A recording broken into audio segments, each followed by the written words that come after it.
Are we watching Big Brother? Is the captain singing? Will him and Crusher do it? Hey everybody, welcome to the D. Louise book series. I'm Christina, K-R-I-S-T-I-N-A. And we are on disc 5 of season 3, episodes 165, Sins of the Father, which we did. Please check out my video for that. Today we're doing the Allegiance, episode 166. Then we'll be doing Captain's Holiday and Tin Man.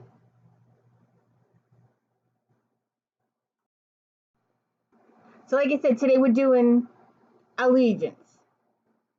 And the episode starts off with Captain Picard doing a voiceover that they have finally finished eradicating the plague on Corcory 5 and will soon be leaving orbit and proceed to their next mission, a rendezvous with the USS Hood to assist in their terraforming efforts on Browder 4.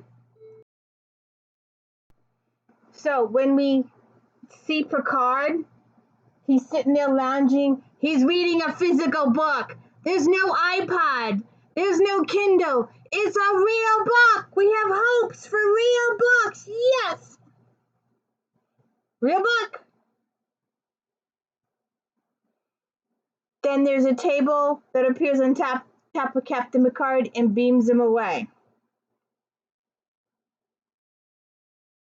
Then we are back on the Enterprise, and Data is telling Riker that the ship's sensors detected an abnormal energy reading in the captain's quarters. Riker says type, Data says undetermined. Riker pages Captain Picard, and no response. Walker contacts the security team, and they head to the captain's quarters. Then they get to the captain's quarters, and at first the door doesn't open, and then he does the emergency override, and the door opens, and the captain's sitting there with his book and his wine. Ah! Alright, the next scene, the real captain is in what I'm calling the black box. And he meets Harrow, the girl, and Saul, he's from Miser, and he says he's been there for 12 days and he's never seen his captors. Picard notices there's the fourth bed and says we may soon be joined by someone else. Picard examines the room and goes for the panel door, and Thor tells him not to touch it. He said he tried and he was punished. And Picard asks how, and Thor says with some kind of severe energy beam that caused him pain. The next scene, they're back on the Enterprise, and Worf tells the captain that the Hood has arrived at the rendezvous point and are waiting for us to arrive. Now, I do not like these type of conspiracy imposter episodes. They just make me so uneasy. And then the captain asks Data about the Lanka cluster, and then he asks, what do we know about the pulsar? And Data says a great deal and repeats some of the info. Then Picard says, Wesley, how long would it take us to get there? And Wesley says a half hour at warp 7. And Picard makes it so. And Wesley crashes him. And Picard says, head us toward the Lanka prime cluster at warp 2. And he goes, at that, it will take us 31 hours. And he goes, okay, let's go. And they're all looking at him like he's got his head cut off. And it's just, yeah. And Riker asks if they're delaying their rendezvous with the Hood, and Picard says we may have to. And Riker tells Worf to contact the Hood and inform him of delay. And Picard's like, no conversation off the ship. It's all private and secret. Don't tell. And then Riker asks Picard then asks Riker to have a private word, and he gives Mr. Data the bridge. And Picard goes for tea, and I will keep you well informed of the nature of our missions. There's a reason I don't like, I'm going to be keeping secrets for the next couple days. It's nothing for you to worry about. But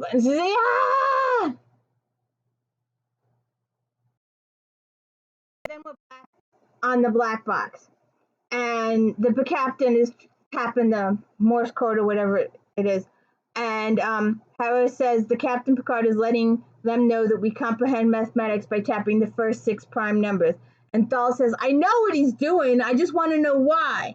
And Picard says it's imperative that we communicate with our abductors, find out what they want.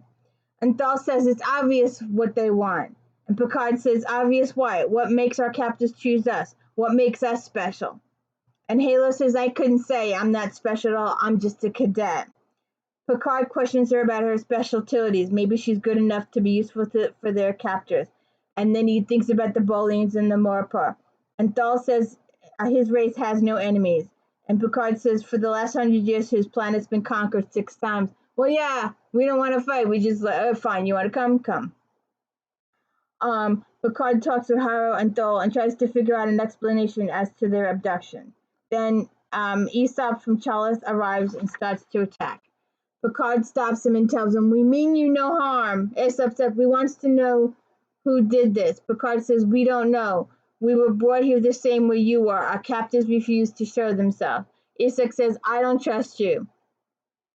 Well, Picard says, like, you must. We wish only to return to our worlds.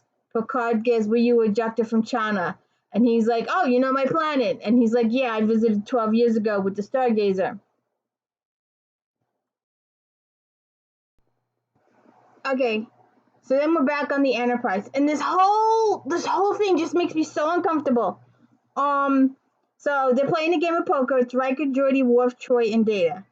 And the captain walks into the room and says he was just walking by, and Data says he's always welcome. And then the captain questions Geordi about the engine's efficiency, and Geordi says it's at 93%, and Picard says that's really good, but he would like to increase the efficiency to 95%. And Geordi says, no problem, it gets ready to leave. And Picard's like, oh no, it can wait till later. You don't have to leave your recreation. Hint! Imposter! Recreation! And Geordi's like, no problem. Lady Luck left him and he leaves the room. Then Troy asks the captain if he would like to join. We have an opening. And the captain says, no, he would like to observe if you don't mind. And then he asked Troy to walk outside. But I want to know how come Troy doesn't sense anything different. How come she's not getting different feelings from him? And they continue with the game, and then the captain claps, and Troy wins the hand, and then he asks her to have the moment. And Picard says, how are the crew reacting to our sudden change in course? And Troy says she senses no unusual reactions. After all, such a change is not out of the ordinary, and Captain Picard continues to question Troy about why they are not curious or concerned. And I'm like, good grief. Nervous about being an imposter, are we? Gotta ask all these questions? Oh, it just, Troy says, sir. And Picard says, oh, I know, Counsel, the crew has always had full confidence in me, but what if it were to change? Troy said, well, I would inform you, sir. And Picard says, well, I thank you, and leaves. And she's a little concerned by the conversation, but she doesn't. Okay,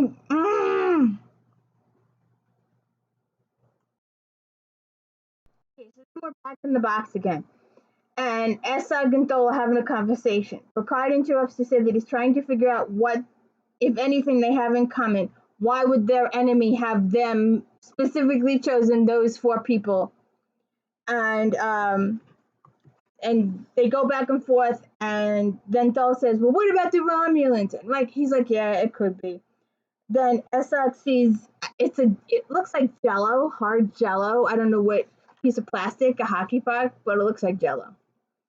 And Essog licks it and says that it's poison. And Thol says, does that say that there's nothing here for you to eat? And he goes after Thol. It's like, ah! And Picard asks Eka how long can he go without food, and Essex says 3 or 4 days at the most.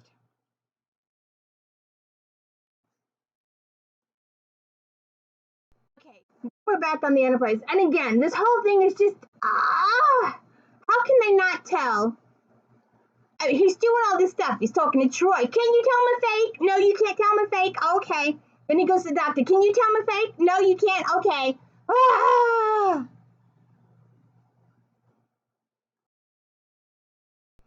And we are back in the box again, and I'm like, how come the test didn't show? But Picard says it's imperative that they attempt to escape. And Thoris, why? Our captors haven't mistreated us. I'm thinking, oh, good God, you don't want to die there. You just want to sit there on that bench and just die of starvation. You're going to just die. You're just going to lay there and just die. Oh. And Halo says, we've been kidnapped and locked in a room. And you don't think that's mistreatment? And Thal says, well, they haven't hurt us. Hey, Big Brother fans. Hey, July 26th. Entertainment, we're going to get a special 25th anniversary episode. And then a week later, August 2nd, we're going to have a whole bunch of people locked in a house who will submit themselves to unbelievable tortures, standing on walls, holding buttons, getting rained on, eating the worst oatmeal in the history of the world, all to see who can win $1 million after 90 days. Woohoo! Can't wait! So, Dahl says we should wait and see what they want. Picard says, no, we can't afford to be patient. Unless we act soon, Essig is going to starve to death, because he said 3-4 days. Dahl says, well, if we antagonize them, they may decide we are in more trouble than we are worth and go ahead and kill us and capture another 4. And Picard agrees, but he sees no alternative. Dahl says he refuses to help. Picard is like, okay, and tries to open the panel, and Essig just breaks it. And Halo says the design is very simple, cross-circuit circuit, and she opens it up, and then they all get beamed on.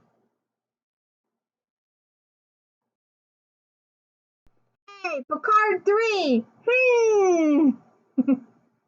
This house is just uncomfortable. Because it's the fake Picard. It's not the real Picard. It would be better if it was the real Picard. This whole thing is just... So they're looking into each other's eyes. And, you know, when I first saw it like this, when he was sitting down, it looked like he was in his bathrobe. I'm like, what the F? But he's not. He's in his shirt and pants, but still.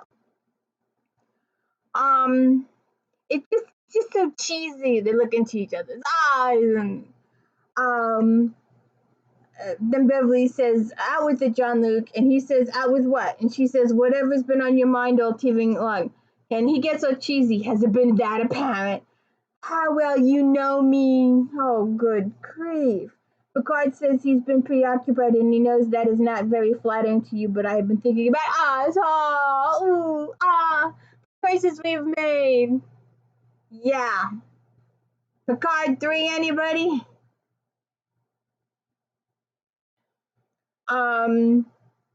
Dr. Crusher says we both made choices. Picard says he's been wondering if they were the right ones. Sometimes I feel we allowed our positions to isolate us.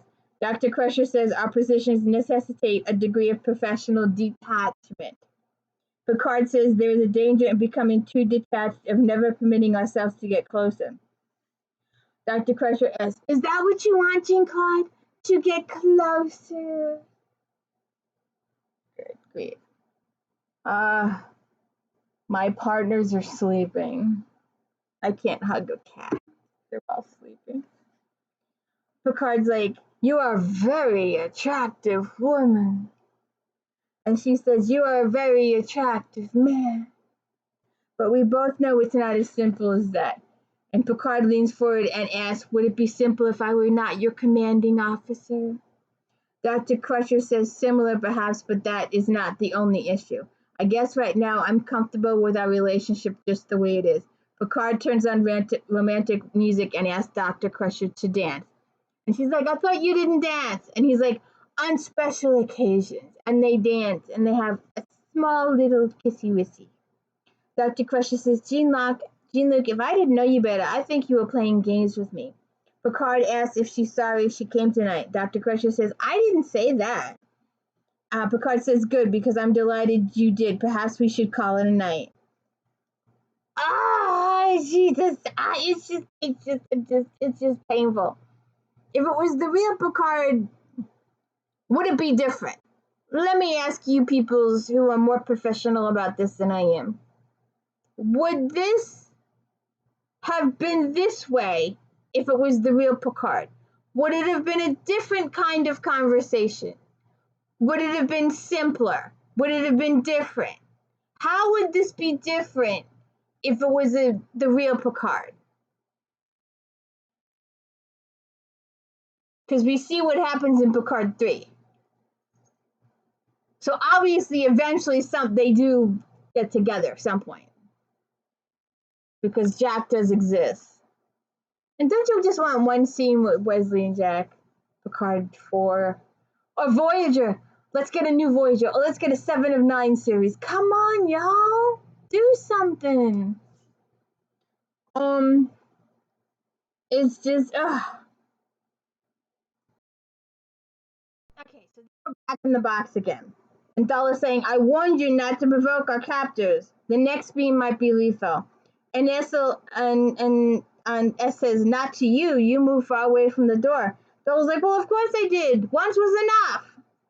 Essex says, you claimed you were hit by the sunbeam before the rest of us arrived, but you could be lying. Essex says, maybe our enemy is watching us from the inside. And Thal says, are you accusing me of collaborating with our abductors? Essex says, collaboration is what your species does best. Harrow says, you did try to talk us out of attempting to escape. Essex says, for all we know, you may be our captor. Thal denies this. Then they all go back and forth until Harrow starts quoting all the times Picard has helped other races. And then Essex asks, how do we know this is the real Captain Picard? And then they all start to question each other again. This scene is cringeworthy. Absolutely cringeworthy. I want to be there when they tell him what he did. So, Riker gives the report that they are now going towards the pulsar at a half impulse and it will take them 18 hours to get there. Again! Excuse me, he's fake. Come on, how long is it going to take you to see it? Oh, wait, he's singing. Excuse me.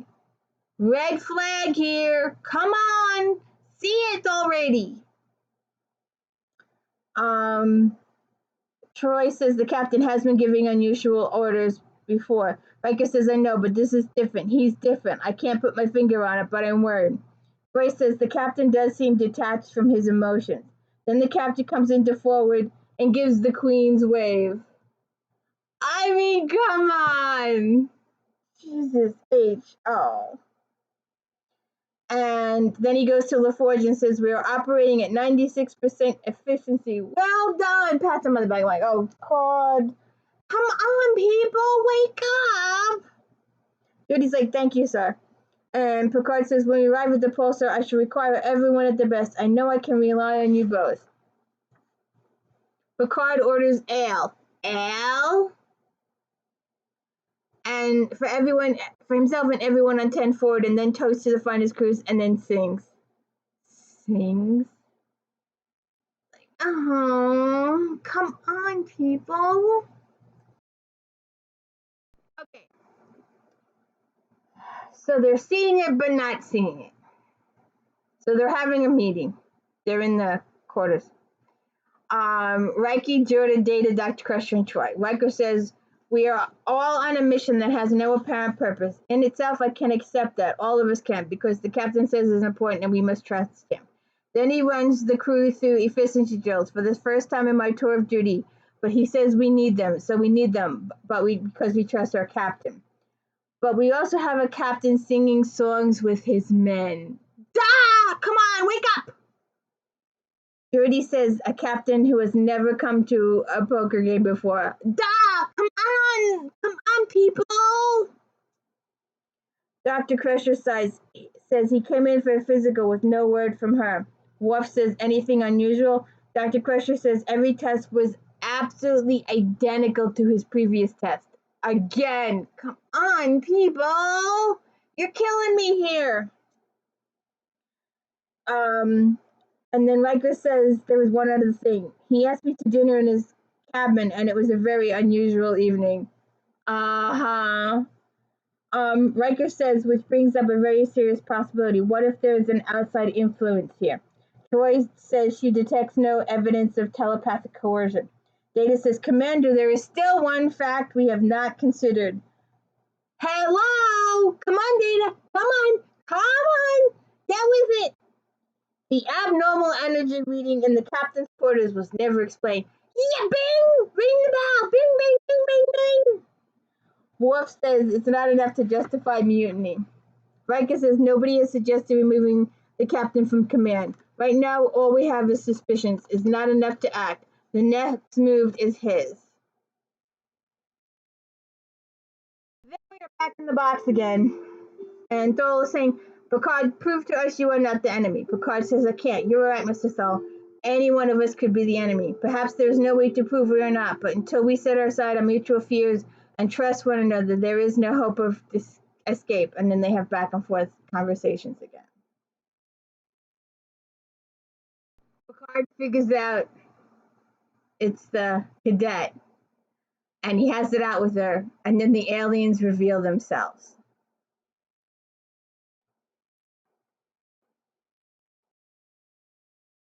Okay. Then we're back on the Enterprise, and everybody sees the two Picards, and they explain that it was an experiment. Because they were in the middle of relieving Picard of command because he had ordered them to go into the pulsar and kill the entire crew. And Riker's like, no, no, no, no, no. And he takes over, and the crew sides with Riker, not the captain. And then in the middle of all this, the aliens reveal themselves to the crew of the Enterprise, and they explain that it was because their species has no concepts. They are all identical. They have no distinctions, are meaningless between them, and they like to examine other species to explore different aspects of their species.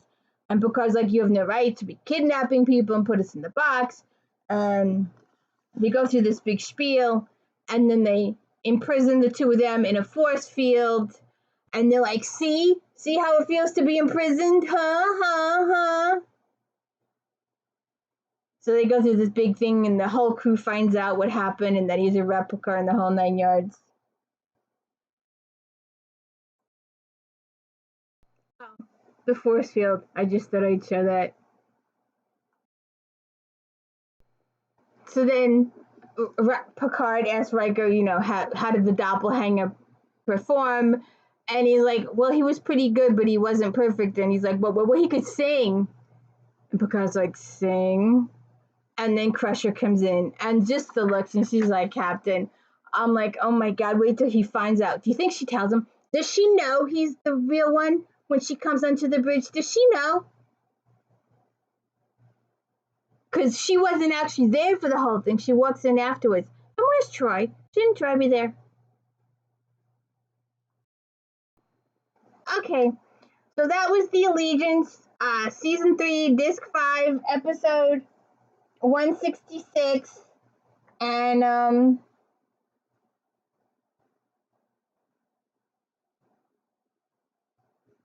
we will next be doing the Captain's Holiday. Please check out My Sins of the Father and the Allegiance, and we will be doing the Captain's Holiday later and the Tin Man. And please like and subscribe, please. Thank you.